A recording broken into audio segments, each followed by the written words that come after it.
In this video, I'll show you how to fix Looker Studio error messages so you can quickly restore your reports when data issues occur.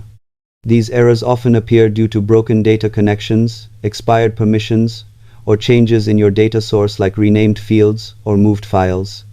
To begin, open your report and go to the top menu, then click Resource and select Manage Added Data Sources. This will display all data sources connected to your report. Identify the one causing the issue, especially if it's linked to charts showing errors. Click Edit on that data source to open its settings, then select Edit Connection. From here, click Reconnect to refresh the connection and allow Looker Studio to re-establish access to your data. If there are changes in the data structure, review them carefully to ensure your report continues to function correctly. Once reconnected, return to your report and check if the visuals load properly.